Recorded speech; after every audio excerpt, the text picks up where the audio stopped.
kali. Ya, sip. Yuk.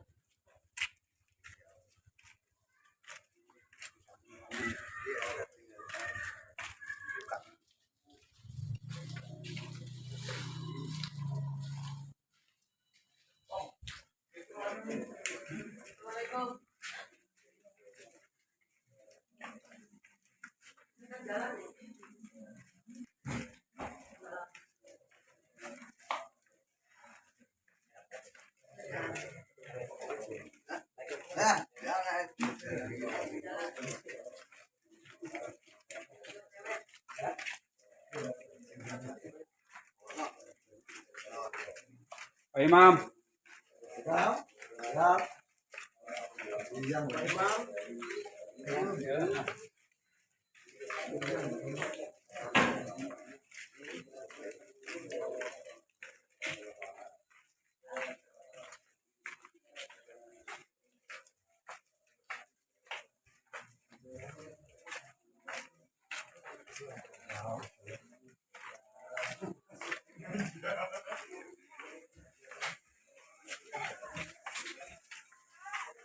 Serahkan mama izin.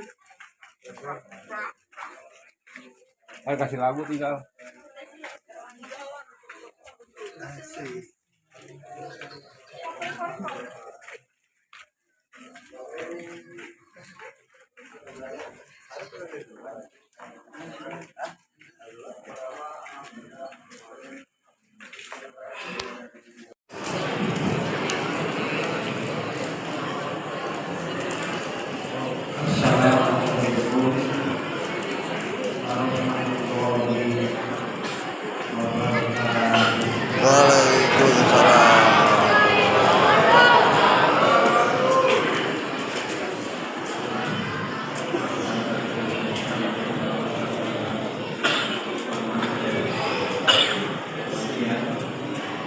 Assalamualaikum warahmatullahi wabarakatuh.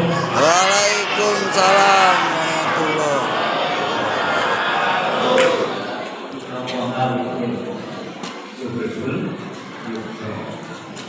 Sesungguhnya Allah itu janji dan Allah cinta.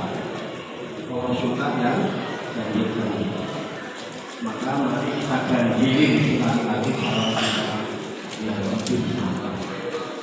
Assalamualaikum warahmatullahi wabarakatuh. Waalaikumsalam warahmatullahi wabarakatuh. Bismillahirrahmanirrahim. Wala haula wala quwwata illa billahil aliyyil azim. Subhanaka la ilma lana illa ma 'allamtana innaka antal alimul hakim. Alhamdulillahi rabbil alamin. Alladzi arsala rasulahu rahmatan lil alamin. Wa sallallahu wa sallama ala sayyidina wa maulana Muhammad wa ala alihi wa sahbihi wa man tabi'ahum bi ihsanin ila yaumil din. Amma ba'du. Yang kami hormati, kami muliakan para alim, para kiai, para asatidz, khusus yang sama-sama kita hormati Om Bapak Kiai Haji Ahmad Yazid Khalil, kami berada di kita, Bapak Haji dan ustaz-ustaz yang lain yang akan saya sebutkan satu namanya, namun kita mengurangi bermanfaat. Di sini bagian ustaz, satu namanya saya. Yang kami hormati para sesepuh, para tokoh masyarakat, khusus Bapak Pembina Wilayah, Bapak Ketua Komisi 01 Kelurahan Kutipan, Bapak Ahmad Ahmad, pembina-pembina wilayah RT yang terdiri dari 15 RT dan seluruh jajaran. Kalau pula yang sama-sama kita hormati, segenap takmir pengurus Masjid Darussalam dan segenap jajaran pengurus Nahdlatul Ulama ranting Nusa dari Ketua Surya,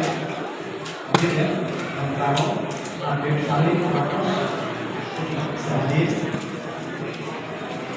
Ketua Kampusya, Karo, Bapak Asofi, dan seluruh jajarannya.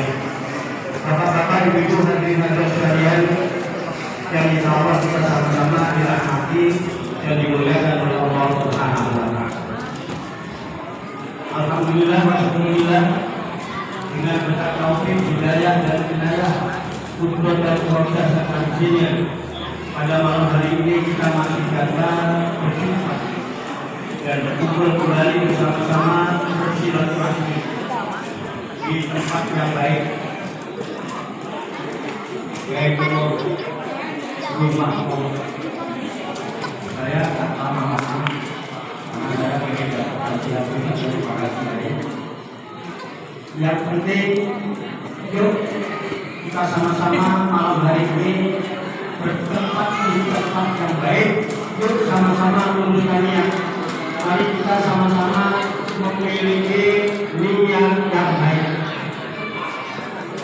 Saya selalu mengatakan serem saya di sini. Dulu tempat yang baik, ini rumah Allah. Kalau macam-macam para saudara, dan di tempat yang baik, yuk yang penting kita sama-sama memiliki niat yang baik. Rabbi anta maksudi balidoka mati. Alhamdulillah. Alhamdulillah. Insya Allah semuanya hadir, hadirnya alim. Amin. Amin. Adem. Amin. Tentrem. Bahagia. Happy. Ya Rabbal. Kecuali yang tidak adem, yang penuh berbagai sunai. Yang belum bagian, ada yang belum bagian sunai. Habis.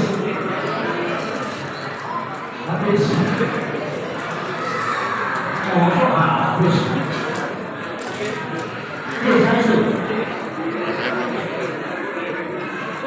Malam hari ini kita berkumpul dalam rangka peringatan Maulid Nabi Muhammad SAW, Masjid Darussalam dan NU Susukan.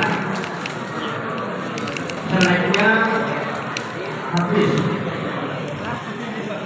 Darussalam begitu banyak lagi NU organisasi Islam yang besar di Indonesia. Go internasional. Go internasional. NU itu di luar negeri, saudara-saudara, memiliki PPI NU, pengurus cabang istimewa. Nah, dari mana di luar negeri terdapat 34 PPI. Alhamdulillah.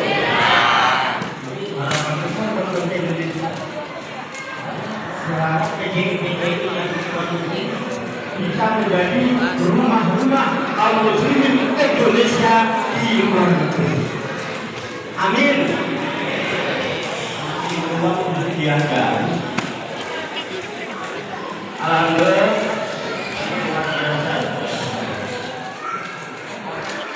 Jadi peringatan ini kenapa peringatan ini diadakan? Diperintah oleh Allah. Bazakir bainal zikra dan maul ini. Berilah peringatan, ingatkan, adakan peringatan. Bainal zikra dan maul ini, karena sesungguhnya peringatan itu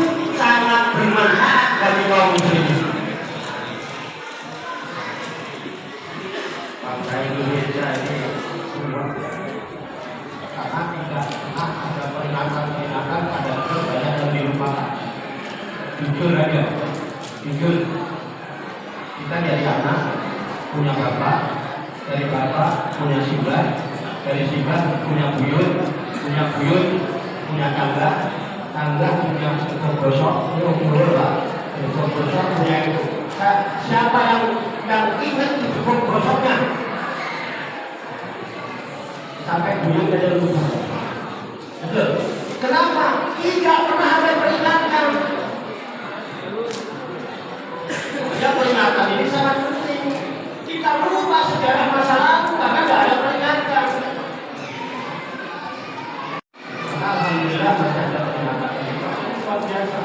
Lihat temanya ini kan gelurakan semangat sesuai dunia dengan dasar al-sunnah wal jamaah anak dia luar biasa.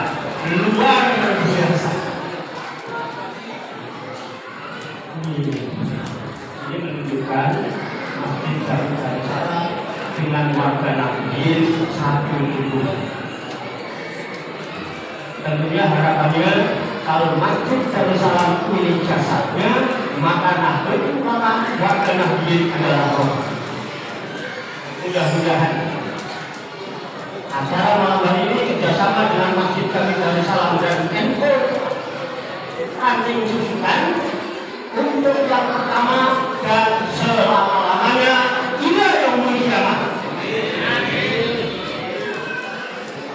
Warga Nahdien susukan harus menjadi rohnya Masjid kami Darussalam demi makmurah masjid. Baik dulu.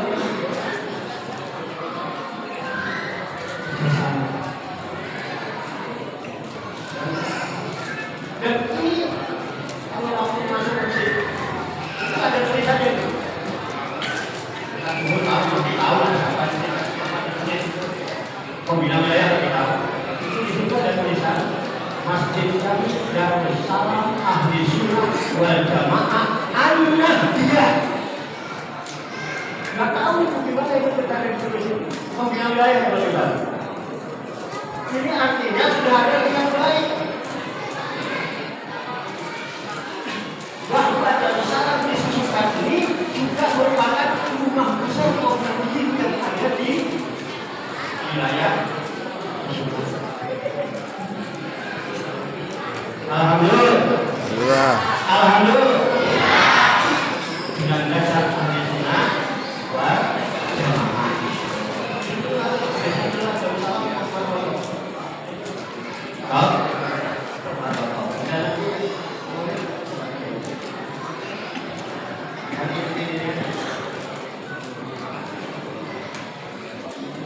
Jamaah Masjid Jami Darussalam bekerja sama dengan NU Ranting Susukan mengajak malam hari ini untuk menyuarakan semangat umat Islamnya.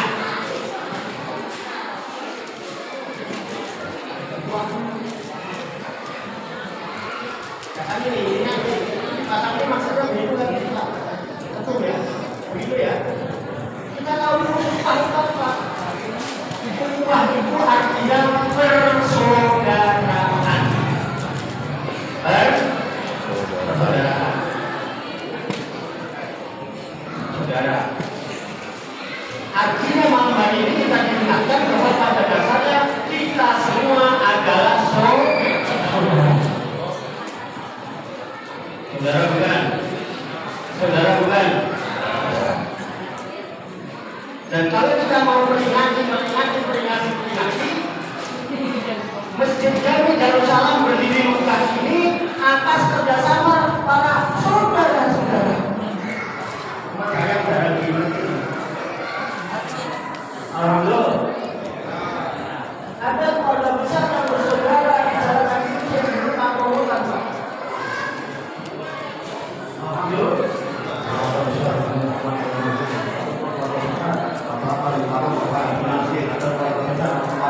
Bapak Haji Mutani, ada keluarga besar Al-Mukarram Bapak Haji Matali, ada keluarga besar Al-Mukarram Bapak Haji Muhammad Kasih, ada keluarga besar Al-Mukarram Bapak Haji Kasih. Beliau adalah orang-orang soleh yang ada di kampung itu di kampung. Ini tidak pernah diberikan.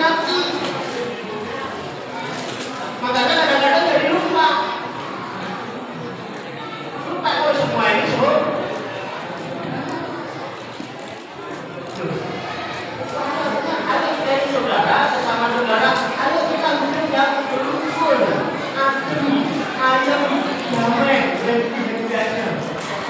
Ada apa-apa musyawarah ini maksudnya gitu. Lalu, anggap aja di mana kita. Nabi dikul solihin anjilur rahmah. Dengan kita mengingat jasa orang-orang soleh dan kita silah sebab berikan alhamdulillah.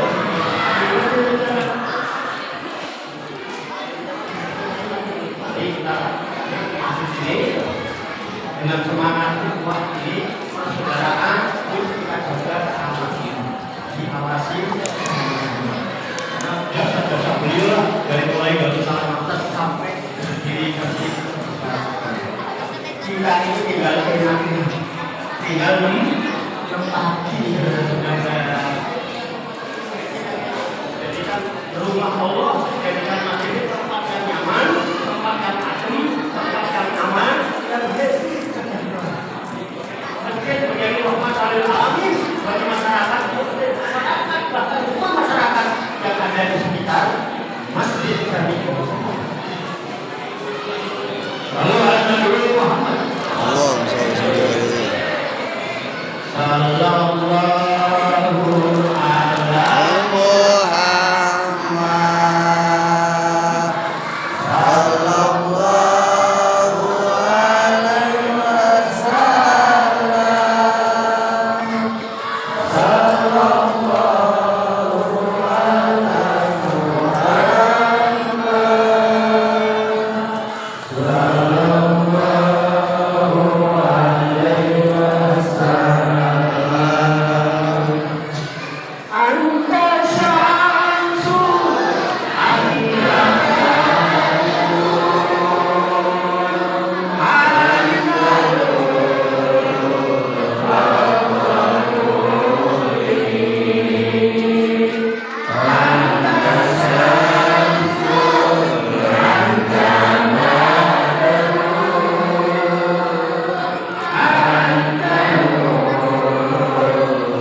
Kita hidup di negara kesatuan Republik Indonesia yang rakyatnya tidak semuanya Islam.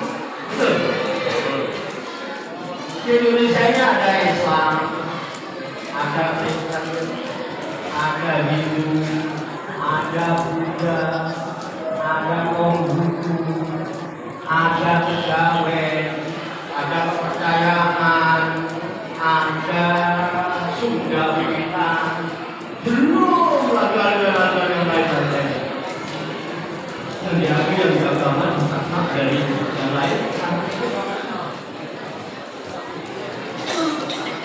Di sana itu umat Islamiyah, makanya harus ada juga usaha karena Islam rahmatan alamin, ada upah yang namanya upah batiniah.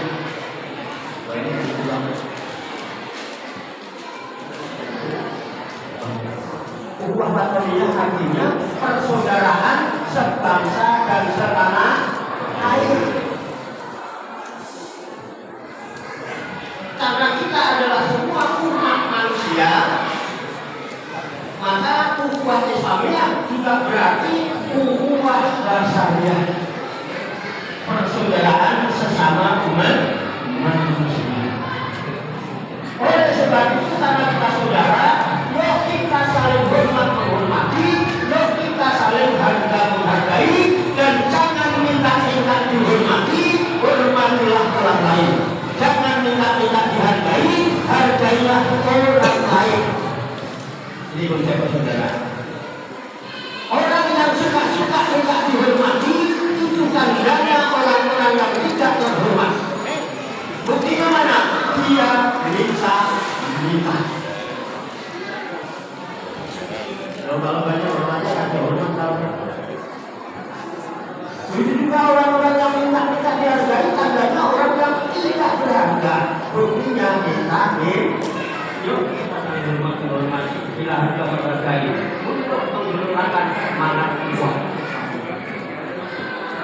Kemudian Rasulullah disebutkan, anta samsun, anta badrun, anta nurun, fauqa nurin. Ya Rasulullah, anta samsun bagaikan matahari, anta badrun, fauqa bagaikan bulan purnama. Anta nurun, fauqa nurin, itu adalah cahaya di atas cahaya. Kita cahaya Rasulullah, nur Muhammad datang, maka nur-nur yang berhidup dan rumah-rumah ikut menjadi kuat. Maka persaudaraan ini Islamiyah satu sama lain harus saling menguatkan laksana satu tujuh. Insya Allah pada acara ini nanti ada insya Allah salam dan bahkan mungkin tidak ada yang ada berbagai bermaaf saya selatan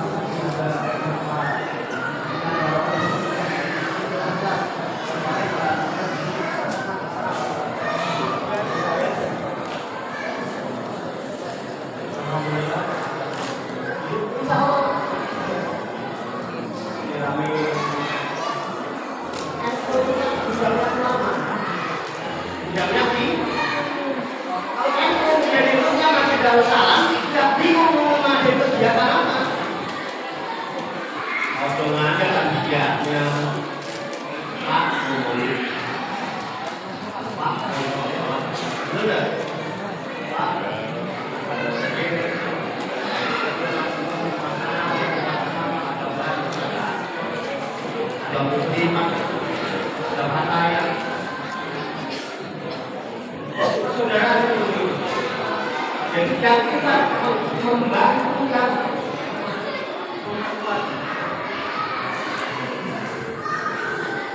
kalau ada kelemahan-kelemahan, ada lain-lain saudara kita, jangan diumbar kemana-mana. Guna saling menutupi. Barang siapa yang menutup aib saudaranya di dunia, nanti Allah akan tutupi aibnya di akhirat. Dia saudara kita. Ayo gimana saudara? Gimana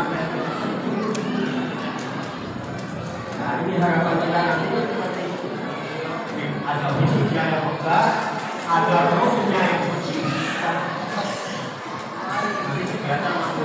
Insya Allah tiga rohnya jalan, di ayahnya jalan, di marohnya jalan, makmur masjid.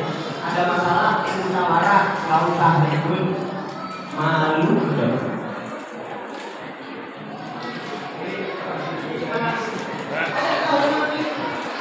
Sama seperti kita hormat. Kalau kita tidak bisa menghormati karena agamanya, mari kita hormati karena kebangsaannya. Dia saudara kita sebangsa dan setanah air.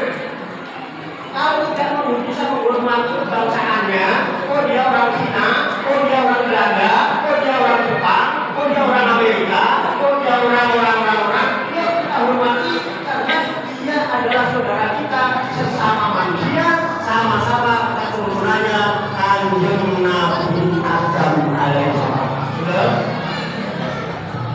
saya dan gini-gini, alhamdulillah, bukan masuk, menurut saya tenang. Kalau nggak ada yang tenang, jadi jiwa saya zaman dulu diturunkan oleh Allah di alam dunia di satu tempat namanya Sarong Jiba, Wadi Sarong Jiba. Wadi Sarong Jiba itu adalah dia dalam Mesir. Turun di sana tempat saya, namanya Adam. Mbah putih saya, nenek, turunnya nggak Jazirah Arab. Kalau mereka sudah kali mencari, ketemu dipertemukan oleh Allah di salah satu bukit namanya Jabal Rahmah yang dikenal dengan Padang Arafah.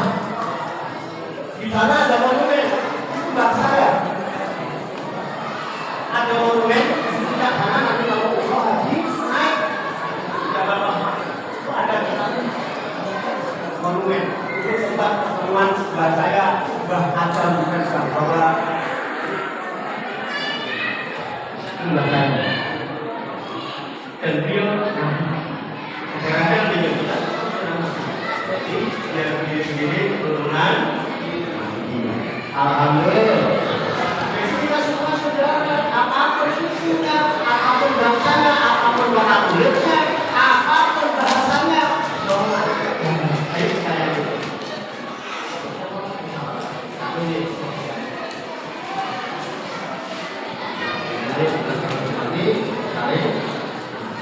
Saling menghargai dari Allah. Ayo kita ini kita lakukan. Kita bersama semua. Dan di sini rumah Allah yang diamanatkan oleh warga masyarakat yang ada di wilayah RW 1 dan disetujui oleh 15 RT.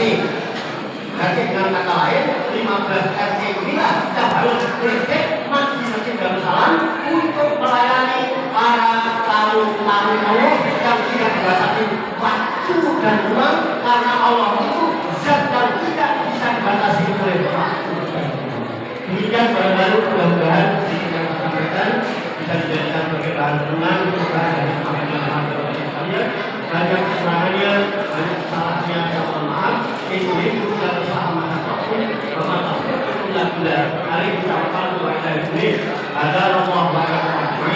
Wassalamualaikum warahmatullahi wabarakatuh. Waalaikumsalam warahmatullahi wabarakatuh. Hadirin jamaah yang dimuliakan Allah Subhanahu wa taala, inilah sambutan dari Bapak Haji Abu Syafi'i Al-Bani yang tadi sudah banyak nasihat yang kita terima, dan sekarang adalah kita bersama diri kita untuk mendengar hikmah Maulid Nabi Muhammad SAW yang akan disampaikan oleh Bapak Haji Ahmad Zahiri Fadil. Pada beliau waktu dan tempat kami persilakan.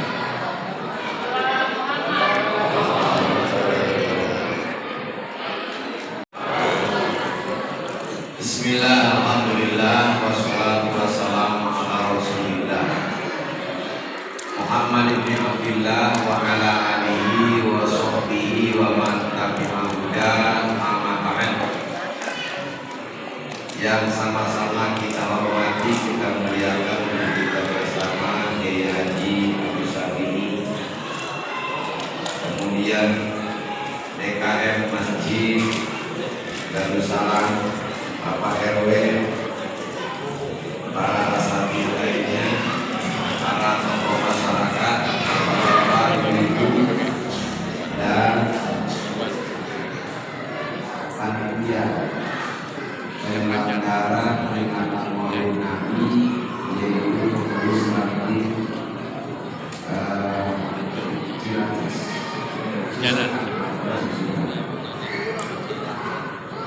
Alhamdulillah kita panjatkan puji serta syukur kepada Allah Subhanahu wa taala yang senantiasa melimpah curahkan kita, terutama nikmat-nikmat dari Islam, nikmat sehat walafiat, nikmat panjang usia dan iman, termasuk nikmat di pertemuan yang kita malam ini di Masjid Jami Darussalam ini dalam rangka memperingati Maulid Nabi Muhammad Sallallahu Alaihi Wasallam.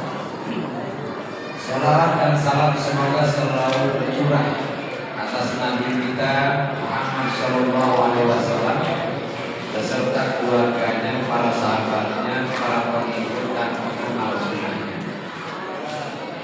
Bapak dan saudara dan ibu-ibu yang saya hormati, kalau orang belajar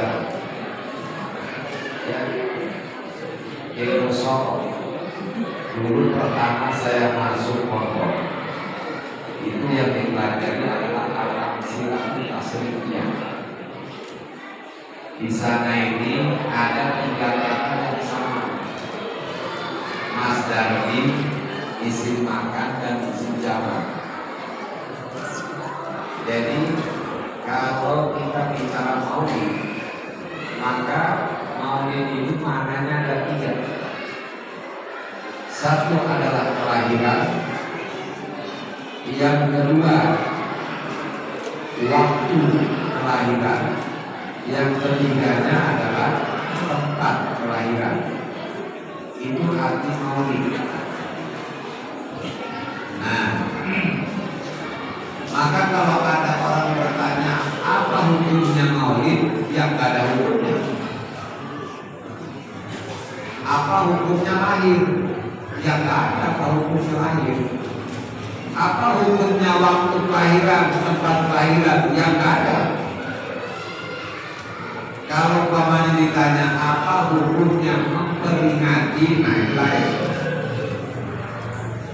Bapak dan saudara yang saya hormati, jadi maulid itu bisa jadi artinya waktu kelahiran, bisa jadi juga tempat kelahiran. Semua ulama sepakat bahwa tempat kelahiran Nabi adalah di kota Mekah. Semua sepakat. Yang sekarang tempatnya itu dijadikan sebagai maktabah, sebagai perpustakaan.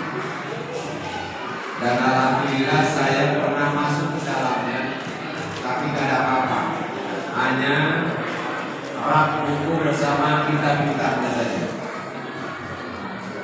Itu adalah tempat kelahirannya Nabi. Nah, yang berbeda ulama itu mengenai waktunya, kapan, bulan apa, tanggal berapa, dan hari apa. Mengenai harinya sama, mengatakan hari Senin. Bulannya beda ulama, apalagi tanggalnya. Maka kalau ada orang sekarang ini mengungkap kembali tentang perbedaan pendapat tentang tanggal kelahiran Nabi, ini sebenarnya udah basi, udah ketinggalan kereta. Kenapa jamaah Allah saya katakan demikian? Karena ada satu kitab namanya Ar-Rafiqil Maktum, karya Syekh Sofiyuddin Al-Mubarakfuri, yang kemudian ini jadi rujukan dari seorang ulama yang bernama Muhammad Sulaiman Al-Mansurfuri dan seorang astronom yang bernama Mahmud Bashar. Dia meneliti bahwa ternyata di tahun penyerangan Abraha atau tahun gajah, hari Senin yang jatuhnya tanggal 12 ini tidak ada. Yang lebih mendekati kebenaran adalah kelahiran Nabi itu tanggal 9 Rabiul Awal. Tapi kalau wafatnya semua sepakat Nabi itu wafatnya adalah hari Senin tanggal 12 Rabiul Awal. Sehingga ujung-ujungnya kita sudah baca mana larinya itu. Jamaah Allah kemudian diungkapkan bahwa jadi kalau kita memperingati selama ini tanggal 12 itu sebenarnya bukan memperingati kelahiran, tapi yang lebih tepat adalah memperingati wafatnya Nabi. Oleh sebab itu sebenarnya kita ini kaum muslimin lebih menyerupai orang-orang Kristen yang memperingati wafatnya Isa alaihissalatu wassalam. Kita sudah bisa baca kemana arahnya dan siapa ini. Mungkin dikiranya perlu diketahui jamaah Allah bahwa perayaan Maulid Nabi yang kita lakukan ini bukan hal yang substansial, sehingga kami tidak memperhatikan, tidak menghiraukan tanggal berapa Nabi itu lahir. Perayaan Maulid bukan kesana tujuannya. Ingat sekali lagi, perayaan Maulid bukan tujuan, tetapi itu adalah hanya sarana, hanya alat. Karena itulah saya mengadakan safari Maulid dimulai tanggal 1 Rabiul Awal sampai akhir Rabiul Awal. Kenapa? Saya ingin bicara ke masyarakat, kami merayakan Maulid Nabi bukan karena lahirnya Nabi tanggal 12. Buktinya merayakannya bukan cuma tanggal 12. Itu cuma sekedar sarana, sekedar alat untuk mencapai kepada tujuan. Apa tujuan dari perayaan Maulid Nabi ini? Mengenal Nabi Muhammad Sallallahu Alaihi Wasallam. Ya, Bismillahirrahmanirrahim. Di saya ada satu kelompok ibu-ibu. Ibu-ibu ini nggak bisa baca Quran, tapi hafal Yasin. Kenapa hafal Yasin? Karena setiap hari Selasa dibimbing baca Yasin.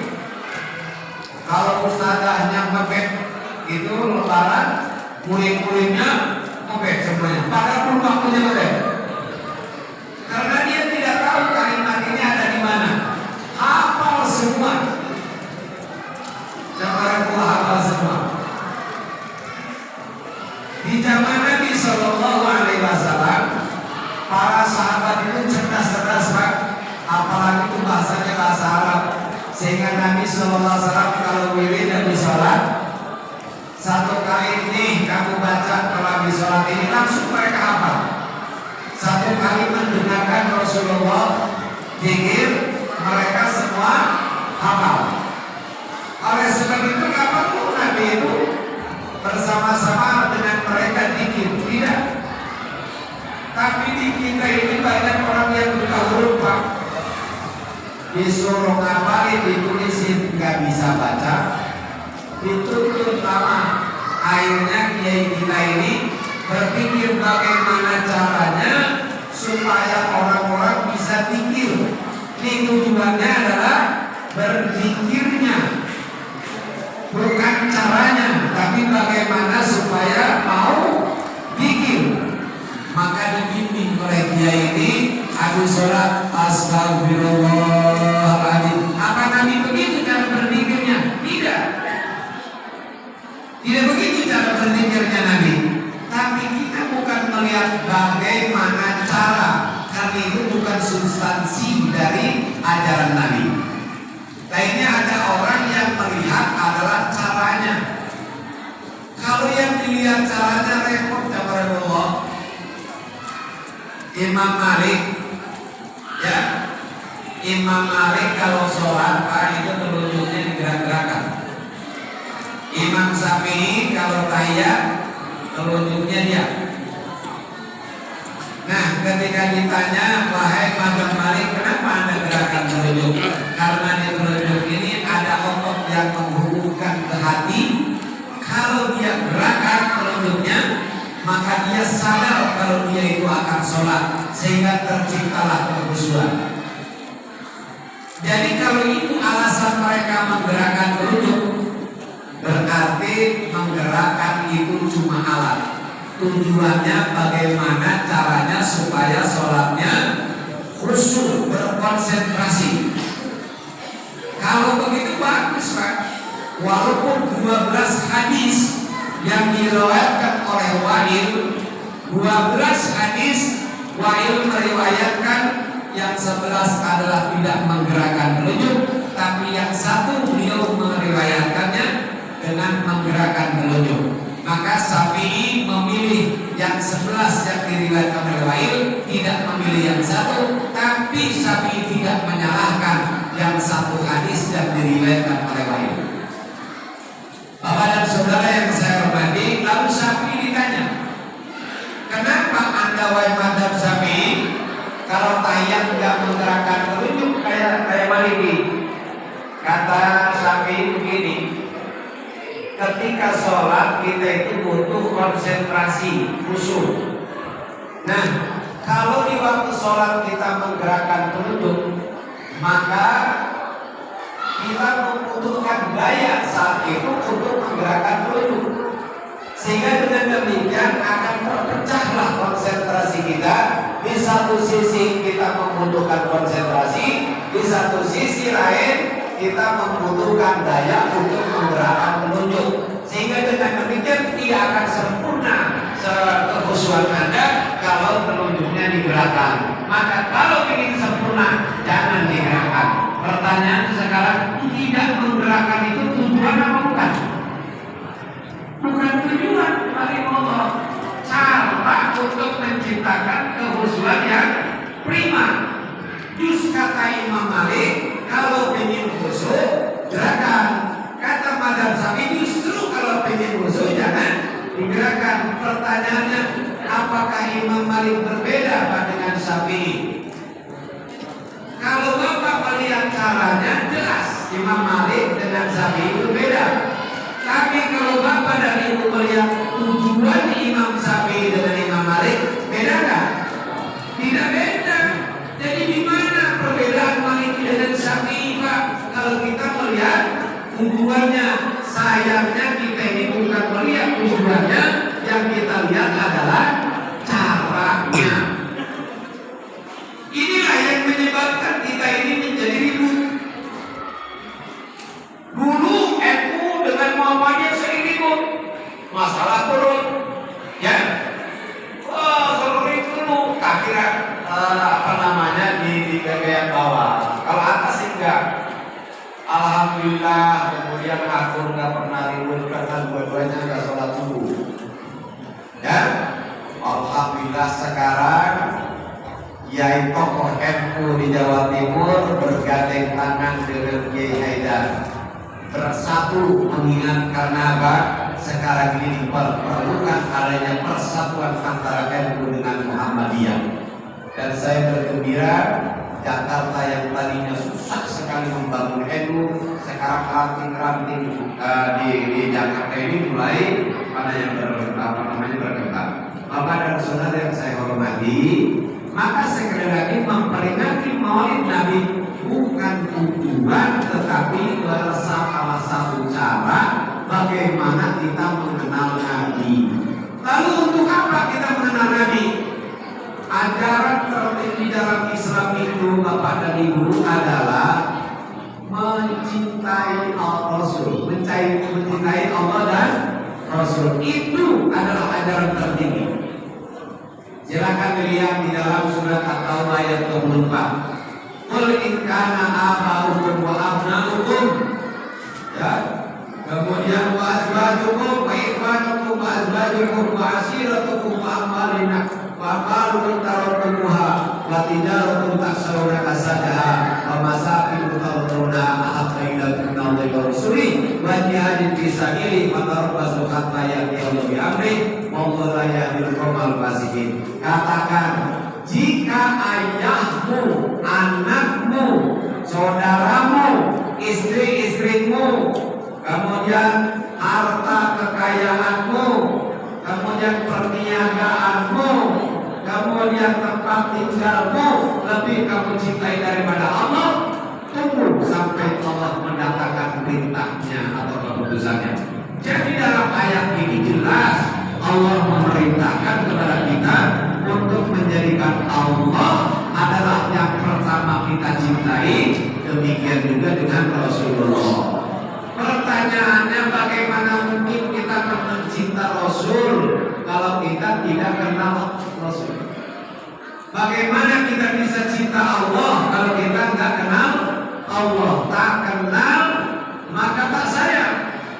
Karena itu kalau ingin mencintai Allah dan Rasulnya, tercapainya tujuan syariat Islam, maka yang pertama harus kita pelajari adalah mengenal Allah, mengenal Rasulullah.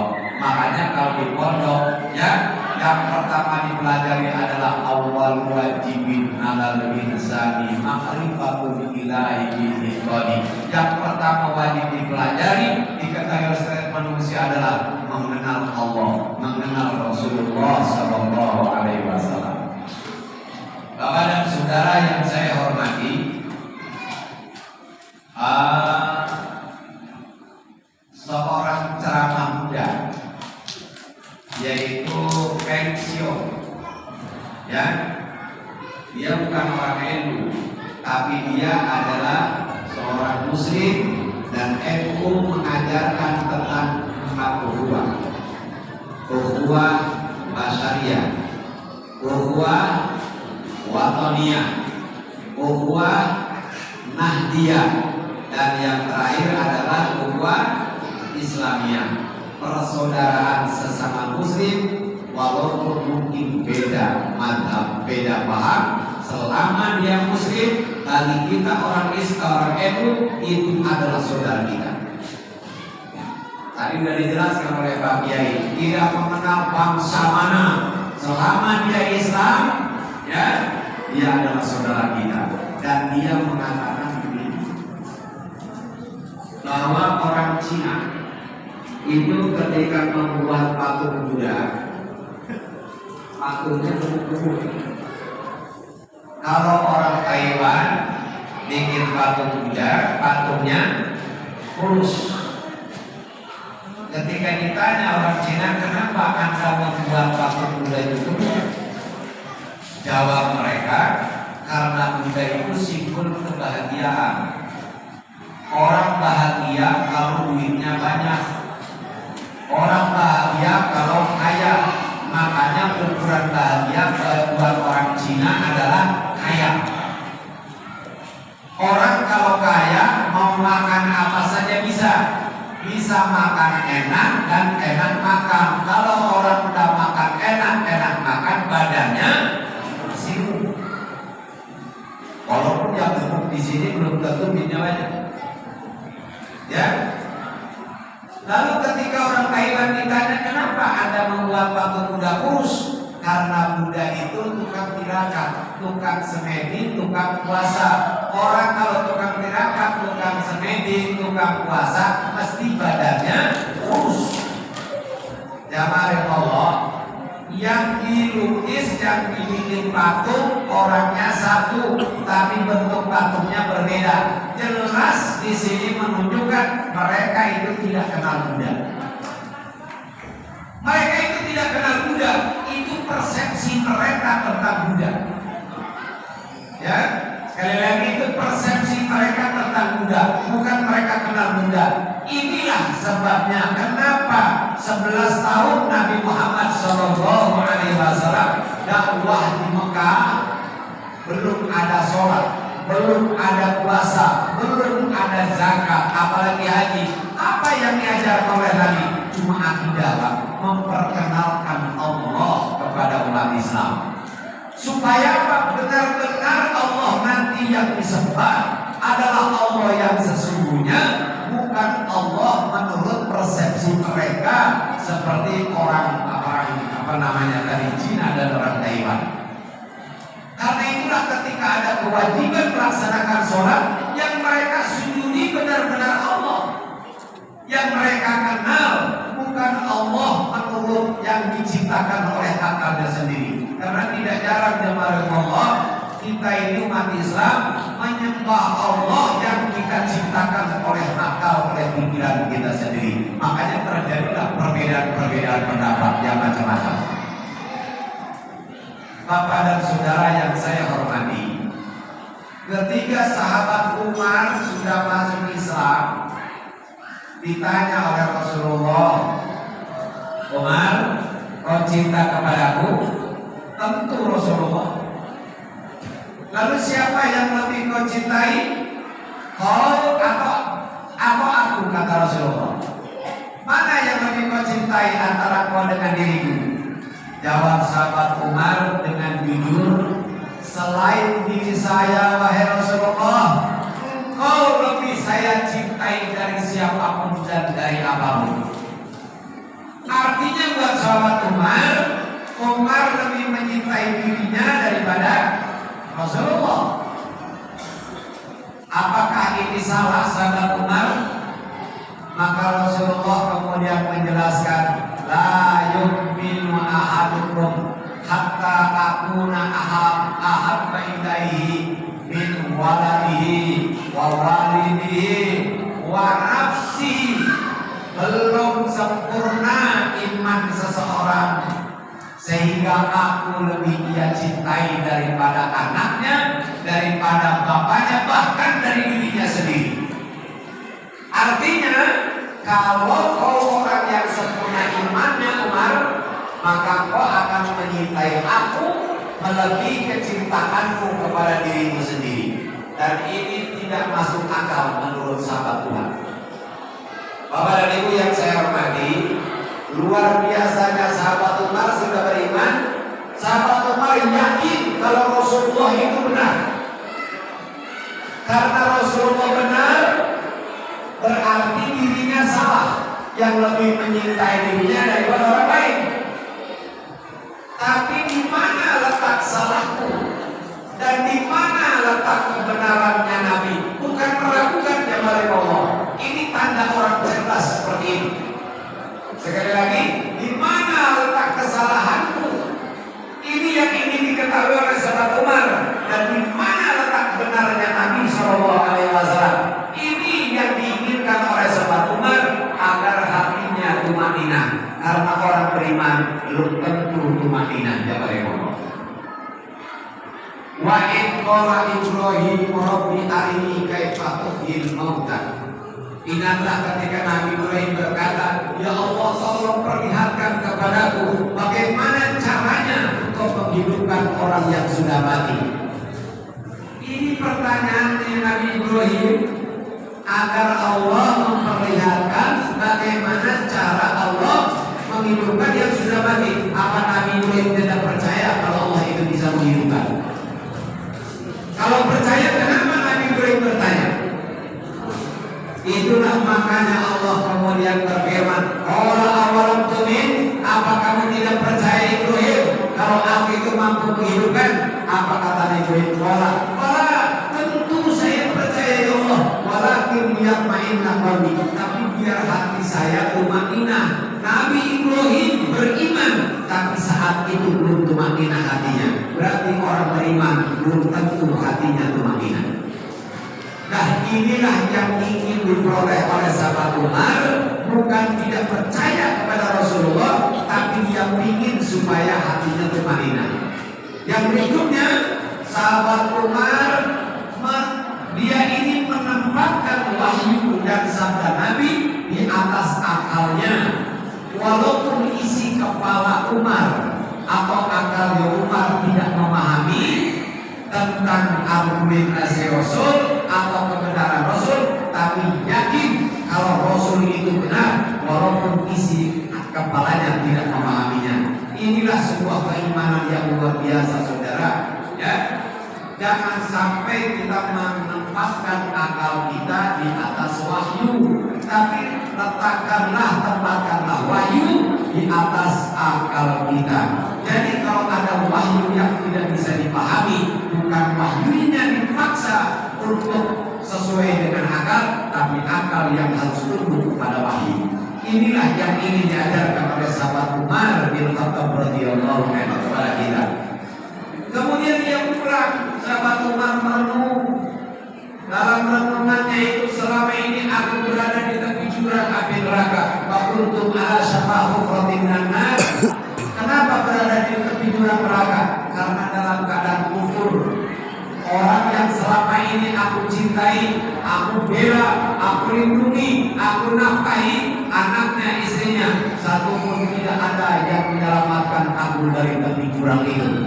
Bahkan bila mereka mendukung aku, semuanya berdiri bersama aku di tepi jurang.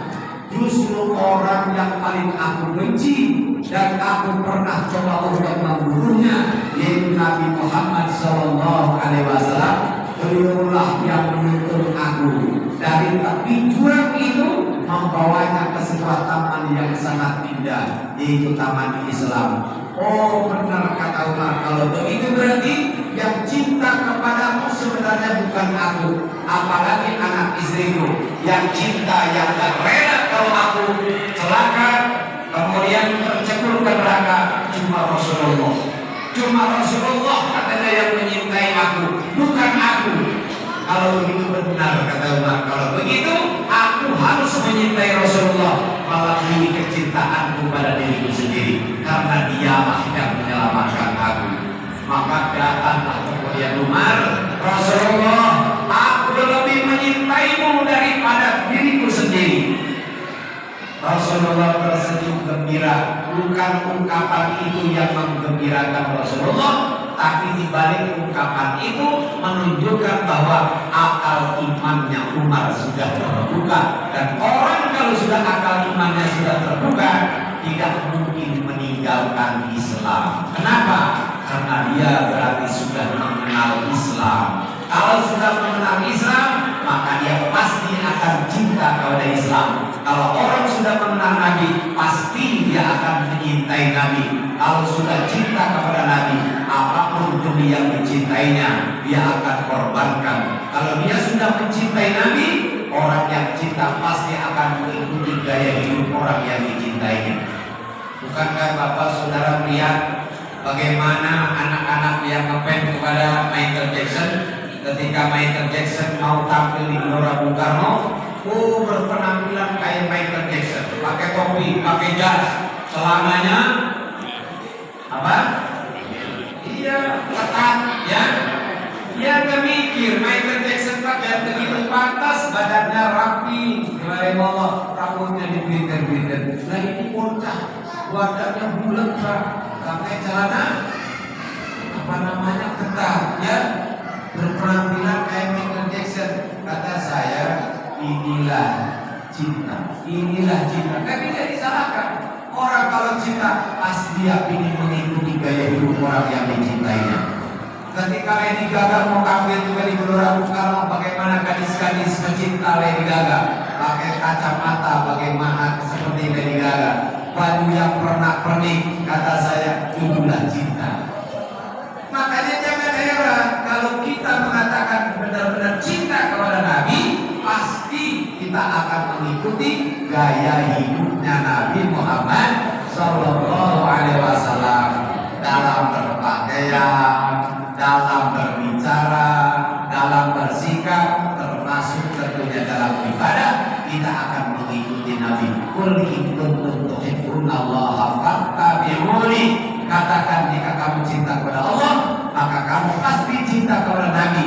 Kalau kamu cinta kepada Nabi, ikuti Nabi. Apa aja yang diikutinya, segalanya kita ikuti. Itu bukti dari kecintaan. Maka mudah-mudahan ya, hadirnya kita dalam peringatan Maulid Nabi Sallallahu Alaihi Wasallam ini berbuah baik, tertanamnya rasa mahabbah kita kepada Nabi, sehingga kemudian kita mengikuti pola hidup dan gaya hidup Nabi SAW, termasuk di dalam ibadahnya.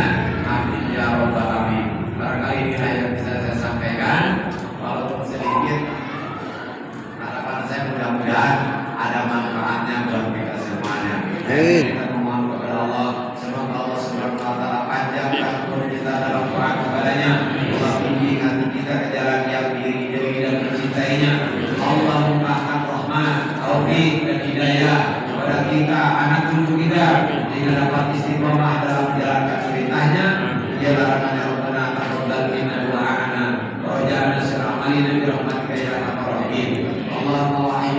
mustamsikina bi sunnati wa mahabbati waj'alna min khiyari ummati wasunna bi laili hurmati wa nisna ala dini wa millati wasunna yawmal qiyamati bi subrati wasqina min hawli wa adkhilna al-jannata bi syafa'ati ma'ani wa khasati waj'alna bi wa bi ma'ani sidqi indak alladhina qalu nabi wasiddiqin wa syuhada salihin ya hanan ya manan ya rahman ya hanan ya manan ya rahman ya hanan ya manan ya rahman